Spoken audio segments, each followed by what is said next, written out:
Joya nagada sini fabaayatu maqaan koo Habtaamuu Lamuun jedhama. Dura dursee miseensota adda bilisummaa Oromoo deeggartootaaf uummata Oromoo hundaan baga hundeeffama adda bilisummaa Oromoo waggaa 50ffaa ittiin isin ga'een jedha. Addi bilisummaa Oromoo akka dhaabatti baga nuuf ijaarame waggaan 50 keenya immoo kabajuudhaaf baga Rabbiin kanaan nu gaheen jedha. Baga waggaa 50 hundeeffama adda bilisummaa Oromootiin isin ga'ee nu ga'ee. Akkam jirtan Oromoo Jamarra jirtan baga jiraattan kan jirtu argaa ani walisaa kumala addunyaatti kan jiraadhu Melbourne Australiaadha. Itti aansee waan jechuu barbaadu baga guyyaa hundeeffama adda bilisummaa Oromoo waggaa 50 isin ga'e.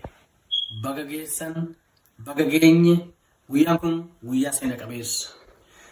Harka fuune nooru uummanni Oromoo bal'aan deeggartoonni adda bilisummaa Oromoo miseensonni adda bilisummaa Oromoo hoogganni bilisummaa Oromoo waraanni bilisummaa Oromoo qeerroo bilisummaa Oromoo awwisoo Oromoo baga walumaa akka waliigalaatti uummanni Oromoo guddaan bal'aan baga guyyaa hundeeffama adda bilisummaa Oromoo waggaa 50ffaa geessan guun jedhu gammachuu guddaa aatunatti dhagahama. Akkam jirtu hundumti keessaniyyuu baga nagaan dhuftanii maqaan kiyyaa Hawwii H Qananiinaan jedhanii har'a waggaa 50ffaa dhaaba keenya kabajuudhaaf walitti dhufne Rabbiin haa galatu kanaan ga'uun keenya erga of barree waggaa 50 guunnee jechuudha. Ni waan guddaadha. Assalamu alaikum wa rahmatullahi wa barakatuh. Gootawwan Oromoo xiqqaa guddaan bakka jirtanitti kan biyya jiru ka ala jiru ka bakka fedhe jiru hundi keessanuu baga Rabbiin amata 50ffaa bu'uureessa Oromoo adda bilisummaa Oromootiin nu gaheen isiniin jaa hundi keessanuu bakka jirtanitti. Oromoonni martuu kan addunyaa kana jirtan kan bahaa fi kibbaa kan dhiyaa fi kaabaa baga hundeeffama goboo kan waggaa 50ffaatiin nu gahee isiniin jechuun barbaada. Addi bilisummaa Oromoo qabsoo bilisummaa Oromoo keessatti gahee leencaa qaba. Addi bilisummaa Oromoo injina qabsoo bilisummaa Oromooti. Qabsoon kana duras otoo adda bilisummaa Oromoo ijaaramanis qabsoon bakka adda addaatti ture. Garuu akka adda bilisummaa Oromootti akka biyyatti akka guutummaan biyyatti ka qabsoo bilisummaa Oromoodha akka finiise adda bilisummaa Oromooti. Hundeeffamuu adda bilisummaa Oromooti irratti waa hedduu dhabneerra waa hedduus itti arganneerra. Ilmaan Oromoo qaqqaaliin lubbuu isaanii qaalii itti dhabanii ilmaan Oromoo miliyoonotaan lakkaa'aman itti wareegamanii aarsaa gugurdaan fi wareegamni gugurdaan kana hin jedhamne itti kaffalamee har'ammoo nuti Oromoodha jennee mataa ol qabannee akka deemnu taasifameera. Addi bilisummaa Oromoo naafi dhaaba siyaasaa duwwaa miti. Abbaa kooti, barsiisaa kooti, gorsaa kooti, guddisa kooti. Kanaafan yeroo hundumaa adda bilisummaa Oromoon boonaa jiraadha. Adda bilisummaa Oromoo sirriitti kan hin baree 90moota keessa. Kan dhaga'amu ani Wallisaa Shoolee Tafarraa Lammeessaati. Guyyaa kana guyyaa dhadhu miira lamaan dhaga'ama. Tokko miira gaddaa kaan immoo miira gammachuuti. Miirri gammachuu natti dhaga'amu har'a bakka har'a geenye kana bakka qabsoon keenya geesse injifannoo qabsoon keenya gonfatte injifannoo uummanni keenya gonfate waloodhaan yeroon of duuba deebi'ee yaadadhu waan qabsoon kun keessa darbe wajjin walitti madaalee guulaalu miira gammachuu keessa na galcha. Injifannoo hedduu gurguddaa fi amansiisaa abdatamaa ta'e hedduu irra geenye jirra yeroo har'aa kana keessatti. Qabsoon keenya bilisummaadhaaf taakkuu tokko waan nu hafeen itti fakkaata jedhetti namana. Kan lammataa miira gaddaati gaggabaabsuudhaaf. Miira gaddaa keessaa wareegama bakka irra geenye kana gahuudhaaf akka uummata akka Oromootti kan falle keessattuu immoo akka adda bilisummaa Oromootitti damee adda addaa keessatti yookaan immoo dirqama qabsoon gaafatti hunda keessatti qooda kennuudhaan wareegama ta'e hunda isaa guyyaa dadhu gadda gurguddaan natti dhaga'ama. Fakkeenyaaf wareegama Shinnigaa, wareegama dhiyaatti ta'e kanaaf kan kana fakkaatan yeroo yaadadhu wareegama qeerroo Oromoo waggoota dheeraadhaaf kan falame yeroo yaadadhu gadda guddaan natti dhaga'ama. Keessattuu yeroo har'aa yeroo ilma Oromootitu Oromoo bira darbee Itoophiyaa bulcha yeroo jedhamu keessatti dhumaatiin waggaa 50 qaqqabee jennu dachaadhaan waggaa 5 darbe kana keessatti kan ta'e yeroo yaadadhu gadda guddaan natti dhaga'ama. Ammoo akka qaama hawwisoo tokkootti akka nama qaama aartii tokkootti immoo yeroo yaadadhu wareegama Eebbisaa Addunyaa, Usmaayyoo Muusaa, Yoosef Gammachuu, Hacaaluu Hundeessaa, Daadhii Galaan kan karaa Waaqayyootti immoo karaa du'a uumaadhaan nuu kennamteen deeman malee warreen ammaaf maqaa isaanii yaadadhu kanneen gaafa yaadadhu gadda guddaan natti dhaga'ama. Maaliif jennaan taatonni kun maayikii malee waan biraa harkaan qaban qawwee harkaan qaban waan sodaatamaniif waan ajjeefamaniif sababni hin jiru jechuudha. Garuu diinni waan namaa iluun qabu artistoota keenya kana bifa kanaan fixee ummata keenya bifa kanaan fixee manguddoota keenya qeesota sheekota qaallolee luboota lakkoofni bira darbuu hin dandeenye hedduu nurraa fixeera. Abaa'oo jechuun anaa fi eenyummaa kiyya. Abaa'oo keessattiin dhaladhee, abaa'oo keessattiin guddadhee, abaa'oo keessattiin duufedha. Kun immoo hojjannoo mataa kiyyaati. Wanta ofii kiyyaaf akka nama tokkotti dhugaadhaa jedhee kaayyoon ani qabadhee jirudha. Kaayyoodhaanaa fi waan itti amane tokko waan dhugaadhaa jedhee uummata kiyyaaf fayyada jedhee uummata kiyyaaf dhaabbatee jedhee waan itti amanu tokko irraa adda ba'uuf fedhu waan fedheedhaan jechuudha. Waa'ee siyaasaan badaan beeku waanuma dhaga'u waanuma arguurraa malee nama siyaasaa miti ani artistiidha. Garuu akka nama tokkotti immoo uummata kiyyaaf nan quuqama. Uummata kiyyaaf dhaabbachuun fedha. Yoo onnee isaa qabaadhee akka bookoo galee loluu yoon dadhabee karaan dandeen bira dhaabbadhee waan uummata kiyyaaf hin fayyadaa jedhuuniin gargaaruu fedha. Gargaarsi xiqqaan qabu gargaarsi maallaqa duwwaa miti. Gargaarsa jechuun gargaarsa hamilee, gargaarsa tokkummaa labsuu, gargaarsa jaalala labsuu, gargaarsa aynata baay'ee qaba gargaarsi. Erga qabsoon bilisummaa Oromoo jalqabee kaasee ilmaan Oromoo qaqqaalii hedduutu lubbuu isaanii wareege.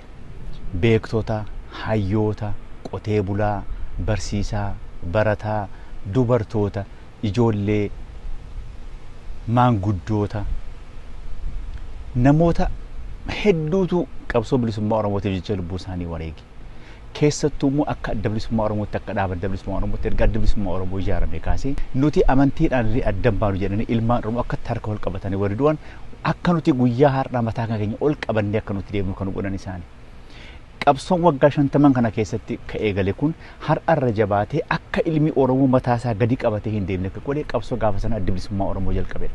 Qabsaa'onni keenya lubbuun kannaa jiranii nutis waan dandeenyuun bira dhaabbachuun dirqama hanga galma geenyu qabsoon gannuu qabsoon ganinaa ilmaan Oromoo.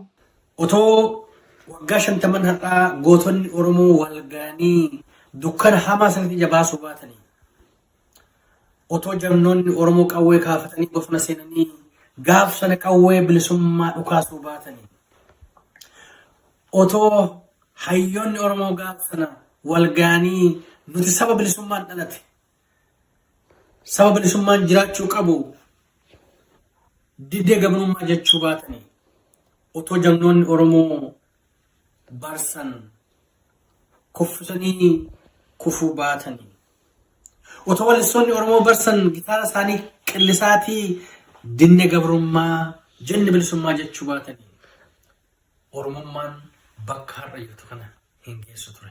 Adda bilisummaa Oromoo keessatti immoo hooggantoonni yeroo sana jira warri walitti dhufee rakkinni Oromoo akkamittiin furama jedhee warri wal ijaaree bilisummaa Oromootiif jecha warri bakka tokkotti dhaabatee dhaaba kana ijaaree galata guddaa qabu. Dhaabni kun akkuma silasiniin jedhee dhaaba ilmaan Oromoo biratti kabajaa guddaa qabudha. Dhaaba jaallatamaa, dhaaba iji ilmi Oromoodhaa akka banamu kan godhe adda bilisummaa Oromooti. Kanaafiyyuu kabajaa guddaa qaba. Waggootawwan 50 kana keessatti wanni ta'e akka nuti har'a mataa kan keenya ol qabannee ijoolleen keenya akka isaan otoo hin qaanfatiin mataa isaanii ol qabatan akka haasan kan godhe adda bilisummaa Oromooti. Adda bilisummaa Oromoo galata guddaa nu biraa qaba. Har'a Oromoon afaan isaatiin boonee akka afaan isaatiin dubbatu akka afaan isaatiin falmatu taasisameera. Har'a Oromoon ani Oromoodha. Biyyi kiyya Oromiyaadha akka jedhu taasifameera. Har'a Oromoon qubee afaan Oromootiin akka barreessee dubbisu taasifameera. Har'a Oromoon bakka jiru hundaa dammaqee an Oromoodha jedhee Oromummaasaa akka cimsu, Oromummaa irratti hundaa'ee tokkummaasaa akka cimsu taasifameera. Kanaaf wareegama qaalii isin nu gootaniif hedduu galatoomaa jenna. Wareegama qaalii isin nu gootaniif isin wareegamtaniiti nuti har'a lafee keessaniin dhaabbannee deemna. Hedduu galatoomaa. Jaalle Abdurrahim Muhammad Liddii boolli isaa daadhiina guutu.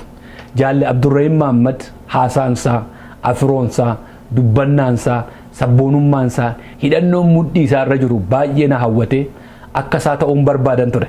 Kanaafan gaafadhe maaloo anis dhaqeen akka hidhachuu barbaadan jedheen lakkii ati ijoolleedha obsinaan jedhee yeroo baay'eef obbiratti na qabee sana booda akka dhaqee jajjabummaa baradhu marsaa 8ffaa Baabboo Gambeelitti na argeen jajjabummaa marsaa 8ffaa ergan baradhee booddee fiigeen isa bira dhufe koboriin akka isaa ta'uu waan hin barbaaduuf ijoollummaa sanaan dhaabni adda bilisummaa Oromoo dhaaba ijoollee koborduu waan itti fakkaatu ture.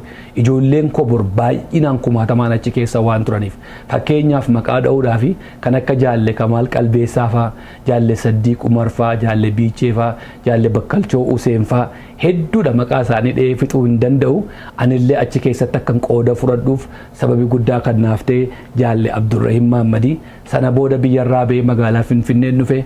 Magaalaa Finfinnee barumsan adda bilisummaa Oromoo keessatti baradhe jajjabummaa sanaan artistoota Oromootiif waardiyaa ta'ee yeroo dheeraaf waliin socho'aa turen biyyarraa ba'ee sirbagaa biyya alaa kana dhufeen jalqabe waan ta'eef seenaa artiitiif adda bilisummaa Oromoo kana baay'inaan waan hin beekneef hammuma kanan irraa jedha.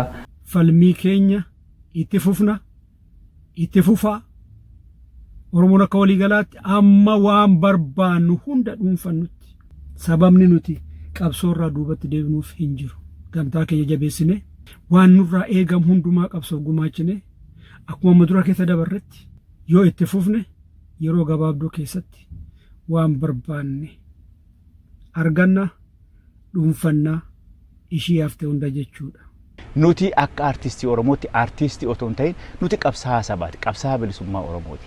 Kanaafuu immoo akka irra guddaan kan keenya immoo akka nuti agartee jala dhaabbannee achirratti hiriirree rakkoon uummata Oromoolee maali jennee akka nuti barru kan godhe adda bilisummaa Oromooti. Qabsoo bilisummaa Oromoo kana keessatti artistootni Oromoo otoo guyyaa tokko jireenya isaaniitiif hin yaadin, otoo guyyaa tokko mee maal bor maal taana jedhanii otoo yaadin lubbuu isaanii kennanii agartee qabsoo bilisummaa Oromoo finiinsaa warri turan, hamileetti gochaa warri turan hedduudha. Warri immoo lubbuun isaanii otoo guyyuma har'a waanuma har'a dhageenya kana yoo ta'u argee warri lubbuun isaanii immoo dabre warri lubbuun isaanii immoo wareegame immoo baay'eedha.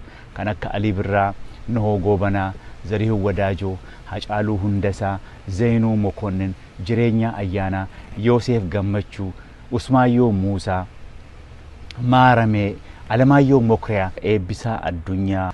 Warra ani maqaa isaanii yaadadhuudha warri kun warra qabsoo bilisummaa Oromootiif jecha otoo wallisanii guyyaa tokko jireenya isaaniif illee otoo hin yaadin wali lubbuun isaanii darbedha.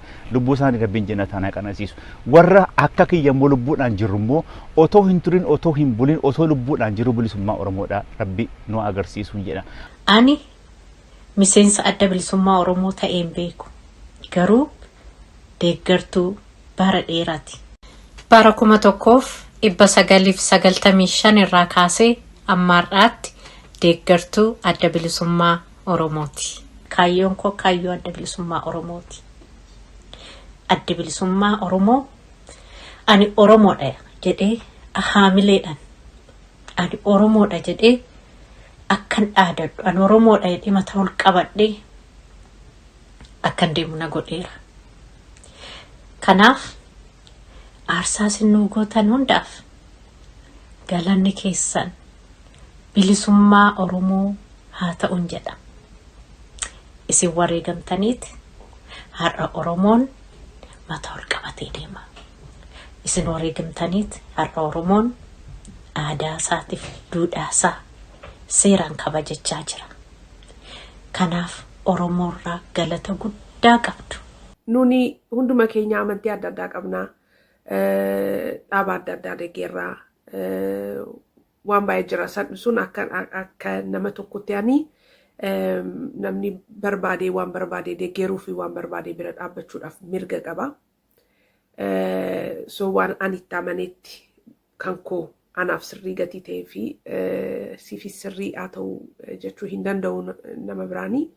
Garuu waan hin beeku dhugaa jiru lafa kaayee labsurraa ududduban jedhu. Dhugaa jiru ummata kiyyaaf hin fayyada waan ani jedhurraa dubbachuurraa ududduba hin jedhu.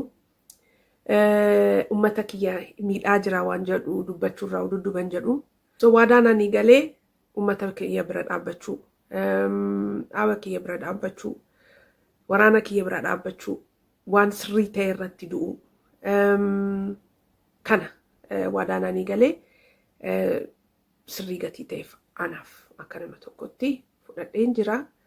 Adda bilisummaa Oromoo amma biyya alaa teenyee waggaa 50 isaa qabanne yoo Rabbi jedhamu waggaa 51ffaasaa biyya gallee gammachuudhaan kabajna jedheetanii yaada. Adda bilisummaa Oromoo baganuu ijaarame. Adda bilisummaa Oromoo ija nuu bari. Adda bilisummaa Oromoo eenyu akka taane nu barsiise. Adda bilisummaa Oromoo akka ilmi Oromoo tokko gabrummaa jalatti hin hafne akka ilmi Oromoo tokko carraaqee gabrummaa jala akka inni fincilee lolee akka inni gabrummaa jalaa ba'u ka godhe dhaaba adda bilisummaa Oromooti. Adda bilisummaa Oromoo ilmaan Oromoo biratti kabajaa guddaa qaba. Oromummaan bakka jirtu kana warra haga yoona waggaa 50 kana qabsoo kanaaf aarsaa kennee lubbuu itti dhabee gaarree fi lageewwan Oromiyaa keessatti dhumee awwaalcha dhabetu akka har'a as geenye afaan keenyaan boonnee dubbannu nu taasise. Kan hin kaasuuf kaleessa malee har'a hin jiru. Kaleessa irra dhaabbannee boroo keenya tilmaamanne jechuunaaf. Abaaboo jechuun Oromummaa jechuudha. Afaan kiyyaa kan na barsiise, eenyummaa kiyya kan na barsiise, ani Oromoodha jedhee itti boonee akka nama fuulduratti dhaabbadhu kan na godhe. Ani biyya Norweetiin guddadhe garuu amma kanayyuu afaan danda'ee haasa'ee amma kanayyuu aadaa kiyya danda'ee amma kanayyuu eenyummaa kootti boonee addii ta'uun barbaadu an eenyummaa koo Oromummaa koon fedha akkan godhu akkan jaalladhu kan na godhe abaa'ummaa kiyyaati. Kanaafi abaa'oo anaafi Oromummaa kiyya. Yeroo hundumaa yaada fi waan nan danda'uun isin wajjinan jira. Fuuldurattis isinuma waliinan jira. Warri ammas kaayyoon koo bakka hin geenye gaafiin Oromoo hin deebine jettanii aarsaa kaffalaa jirtan Waaqayyoo kaayyoo keessan bakkaan isiniif haa ga'u. Waaqayyoo deebii keessan isiniif haa deebisu. Nu jiraadhaa cimaa galatoomaa jedhaa. Qabsoo kana keessatti bu'aa bahii hedduu dabarsine akkuma jedhe gootota hedduutti hidhamne wallisoota hedduutti hidhamne hiriyaa hedduutti hidhamne itti hidhamne itti garafamne itti beelofne ani akka nam tokkootti baran akkuma waraanaa ture gootota mataa daabee dardaran mataa daabee fi shamarran Oromoo jabrummaan otoo loltuu geeraraa madoobetti fayyuu dadhabdee harka kiyyaan hedduun awwaale. Hiriyaa hedduu biraa dhabne, fira hedduu biraa dhabne. Qabsoon kun akka laayyootti as hin geenye akka gowwaan kara deemeen wakkaarra haasa'u kanatti haasa'u miti yaa Oromoo. Wanni arganne guddaadha. Wanni nu hafe immoo xiqqoodha. Kanaaf wanti naan gallee tokko jira. Namni yeroo baay'ee dhaaba kanaa fi waraana keenya adda adda godhee ilaala. Anaaf haadha koo gargar baasanii ilaalu jechuun gowwummaadha. Akka kiyyaatti. Dhugaasaa ta'uu soba amma naani beekutti waboo fi abaawoon gargar bahee hin beeku. Gargar baasee ilaaluus hin danda'u. Abbaa fi ilmoo gargar baasanii hin ilaalanii. Kun ilaalcha mataa kiyyaati. Namni ammuma bilchina isaati. So anaaf akkasittiin ilaalaa. Kanaafuu dhaaba keessan bira dhaabbadhaa, waraana keessan bira dhaabbadhaa. Qabsoon itti fufaa, qabsaawaan ni kufaa. Akkuma jaanitti jabaadhaa qabsoota nagalmaan geenyaa. Egaa seenaa hedduu qabna. Seenaa keenya ibsuudhaaf gaafa bilisoomne biyya keenya irratti sirriitti bal'inaan haasofnaa. Bakka jirtanitti qabsaa'onni kiyyallee nagayaan jiraadhaa. Bilisummaan Finfinnee walitti nu haa fidu. Warri biyya hambaa jirtanis bilisummaan Finfinnee walitti nu haa fidu. Galatoomaa isin jaadhaa bakka jirtanitti. Fayyaa Rabbi haa kennuuf kadu'ees Rabbi rahmataa godhuu fi gootawwan keenya warreen dhaaba keenya kana bu'uureessanii irraan tana akkana bal'atee guddatee asiin gayan kana warra kana godhe Rabbiin jannataan isaan haa qananiisu kaanis kajiruus bilisummaan haa qananiisu fayyaa Rabbi nuuf haa kennu warra ammaas itti jiru hundaa warra gartee wal tahee tokko tahee tokkummaan wal jala deemee waan jaroonni nurraa bu'uureessanii deeman san bakkaan ga'u Rabbi nu haa godhu qabsoon teenya ba'aa bu'ii keessa dabartee dhiira meeqatutti itti wareegamee dhiira meeqatu itti wareegamaa jira meeqa dachii jala jira meeqa gubbaa jira ka caccabee fi ka dhawamee fi ka deemuu hin dandeenye fi ka du'ee jidduutti yoo Rabbi jee inshaallah bilisummaa Rabbi nuu kennee tokkummaadhaan bilisummaa teenya fudhannee hundaa'u akka Rabbii waan silaa barbaannu nu godhu san isa abdannee isa kadhannaa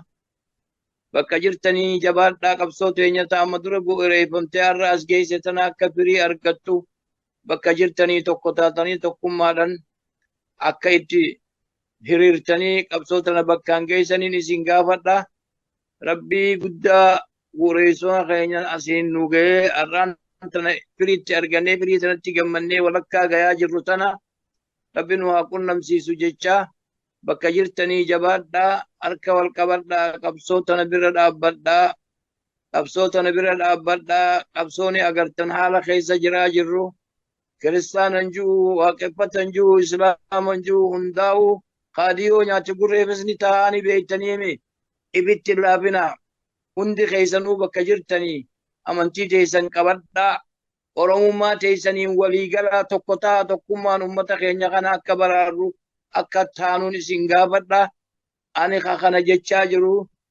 Muhammad Shankifeen isiniin jaa assalaamu alaykum wa rahmatullahi wa barakatuhu waan dhaggeeffattaniif galatoomaa jabaadha. Garuu dhumarratti by the end of the day hundumti keenya kan nuti feenu bilisummaadha, oromummaadha, waliin dhaabbannee biyya keenya guddisuudha.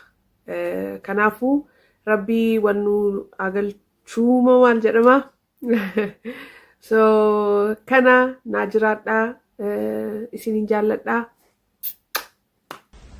Egaa baga waggaa 50 hundeeffama adda bilisummaa Oromootiin nu ga'een jedharra deebi'ee hedduu nu galatoomaa aarsaa singootaniin nutarra dhaabbannee deemnaa galatoomaa jedha amartii waarii irra deebi'ee baga guyyaa jala bultii kabajaa ayyaana waggaa 50ffaa bu'uureeffama adda bilisummaa Oromootiin isin ga'e isiniin jedha. Jiraadhaa bakka jirtanitti, jabaadhaa bakka jirtanitti. Gamtaa keessan cimsaa, qabsoo keessan fidinsaa. Dhaamsa kooti. Sirba maamii kiyya tokkooniini isiniif gabaabsaa jechuudha. Baga guyyaa bareedaa kana isiniin ga'ee, nuun ga'ee,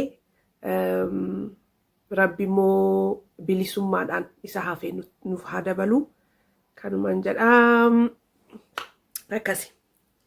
Harki harka dhiiqee turii qulqulleessa malee waliin nyaatu akka ilmaan bineensa aadaaf bifaaf qomoon dhiigni wal fakkaatu barre ammaatti jedhee foonni fooni nyaatu. Harki harka dhiiqee turii qulqulleessa malee waliin nyaatu akka ilmaan bineensa aadaaf bifaaf qomoon dhiigni wal fakkaatu barre ammaatti jedhee foonni fooni nyaatu. Waan isinitti dhaamachuu barbaadu qabsoo gootonni Oromoo waggaa 50 kana lubbuu itti dhabanii qaama itti dhabanii itti hidhamanii itti daraaramanii asiin ga'an kana xurin laquu haa dhiifnu. Yoo waa Oromoo faa gochuu dadhabne Oromoo irratti daba yaaduu haa dhiifnu. Waliif haa gallu. Karaan bilisummaa dheeratullee waan nu hafu xiqqoo natti fakkaata. Waa hedduu arganneerra waliigaltee qofatu nu hafa. Kaleessas diinni nu gabroomsine nuti wal cabse. Har'allee waliigaluu baanne nuti of cabsaa. Dhaamsi kiyya waliigallee alaa haa gallu. Gowwaa keenya immoo haa gorfannu. Beekaa jala haa deemnu. Baga geessan, baga geenye, injifannoon uummata Oromoof Oromiyaan bilisoomti. Galatooma. Fayyaaf nagaa qabaadhaa baga waggaa 50 keenya Rabbiin nu ga'e. Irra deebi'een bagattiin isin ga'een jedha. Fayyaa ta'a.